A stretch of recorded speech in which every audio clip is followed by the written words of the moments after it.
Earlier this week, to kind of set this up, we're going to allow Shannon Sharpe to do the job for us. This is what was said this week on Undisputed when Shannon Sharpe wanted to react to what Richard had to say on Michelle Beadle's podcast about working on other sports. Take a listen. You're being lazy, Richard. You should want to go out and learn more about football. I wanted to learn more about basketball, so I watch intently every single game so I can talk about football. I can talk about basketball. I can talk about Juneteenth. I can talk about George Floyd because I read. I've immersed myself in that. And I feel very comfortable when I sit out here and that camera's on me. I feel very confident that I'm talking with a pretty good degree of certainty. I feel very comfortable in what I'm saying. So that's the difference. All right, Rich. So Shannon Sharpe has called, and you're lazy? Your approach is lazy? Well, okay. So, this is the context. I basically on Beatles podcast, I said, like, I don't want to do that job. I don't want to do and sit and talk all sports. And I said that, like, you have to, I said, one, I don't want to learn fucking football. I made a joke about that with Beatle. The idea is basically this. So I did a TikTok about it. I posted it, and I'm probably going to post it on more social medias in a second. But the idea is this. When you do this job, Allie, as you know, there's hosting, there's analysts, there's people that are doing studio shows, there are people that are calling games. There's so many different things in this sports thing, but you feel like they're all the same, and they couldn't be any further from different. And so I decided that I didn't want to just be a talking head. I don't want to sit in a studio 360 days a year and talk about all the sports. What I decided to do is be a specialist in basketball. So I focus on calling games. I focus on hosting shows. So it's like, hey, everybody, welcome to this. That's a very different job, as you know, as Allie, one of the best hosts, multi-Emmy winner, that's very different than being an analyst of like you asking me a question and me going. So I've spent time on my skill, and he was like, well, you should want to sit in this seat, Richard. You should want to learn more about football. And I was like, don't tell me what I should want to do, because my career path is different to yours. And I have so much respect for Shannon Sharpe, and he is right. He has overcome so much because so many people thought that he couldn't do something. So now he feels like it's his job to challenge people to do what he's done and follow in his footsteps, except I don't want to be him.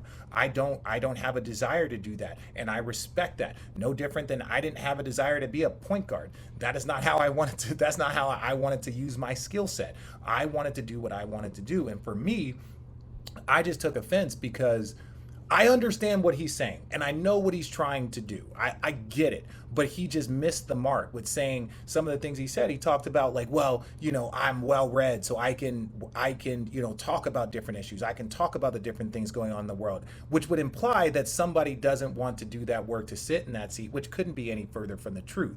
And so even one of the things that he said, he's like, when I watch the game and I focus on basketball, I watch on mute so that he doesn't get, nobody else's ideas and thoughts come into his brain is based off what he see. Well, if he would turn it up just a little bit, he would see how much he would be hearing my voice calling those games. And Allie, you know this from calling Sparks games.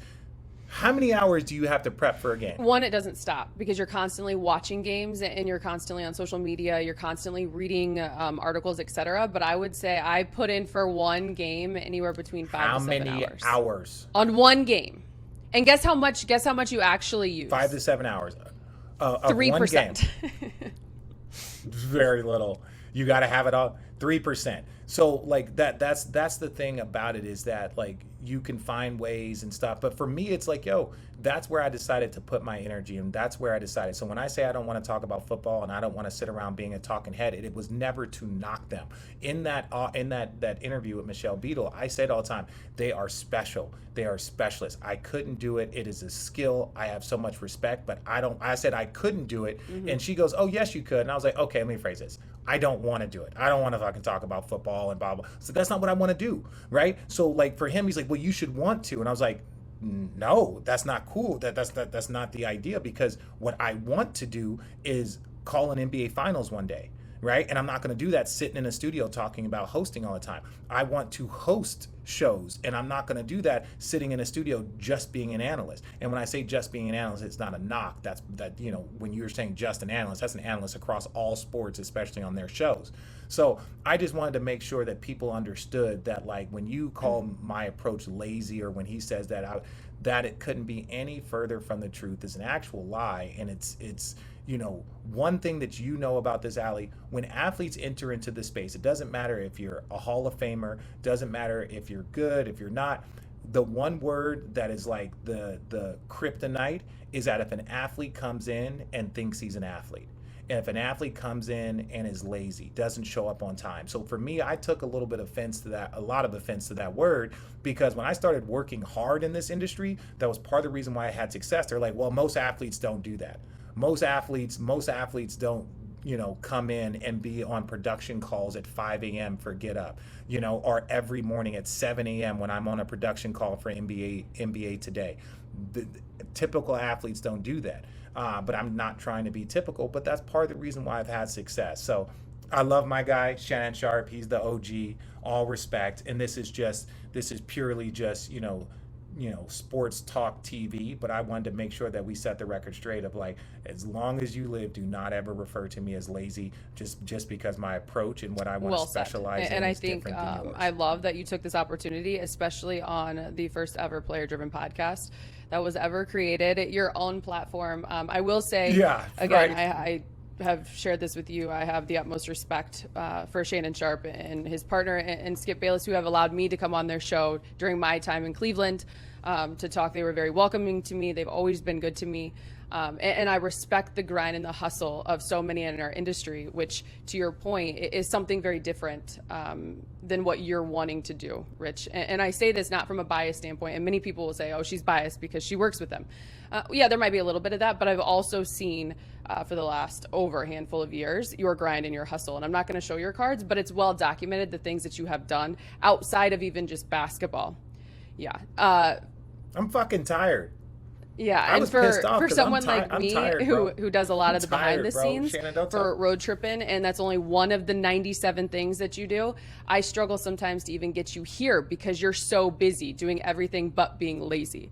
And so I think it's important, though, in today's day and age of the new media, that we like to call it, that you speak on yourself and what it is that you've put the work in for, and kind of at times set the record straight, because I think that so many things can be taken out of context, so many things can be misconstrued, and it's important because guess what? At the end of the day, you aren't lazy, and you don't need people out there thinking that. Well, you were the person that gave me, you were the battery in my back that was like, you got to address this. And I was like, man, I don't, like, it's exhausting, because once I do it, then there's a rebuttal, and then fans get involved in the shows and all the chirping.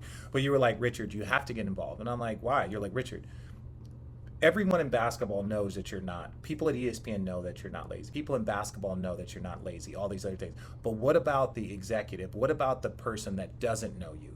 What about the person? Yeah, they might do their homework, but for a guy like Shannon Sharpe, who deservingly so has a huge platform and has done an amazing job in his transition, like his words carry weight. So if somebody only sees that out of context and there is an opportunity for a job, and he's like, well, I heard somewhere that Richard was lazy, and he might not even know where he heard it from or the context in which he heard it from. They just hear that. So I felt like I was put in a position to, like, defend myself, and I was like, I didn't give a damn. I was like, yo, this is just it. But you're like, no, Richard, those words in reference to you need to be addressed. So thank you, and it's always good to have people on your team that fucking know. And just so you know, half the conversations that Rich has with me are sometimes one-sided, and they have nothing to do with basketball. This man, I have told him over and over, is very underpaid. Yes, he's comfortable with hoops. He's played it his entire life. He knows it like the back of his hand. He can do it in his sleep, but he can give you so much more about life. He just isn't in that space just yet. I told him he should run for mayor. Having said that, moving on, the educated self that you are, props to you, respect.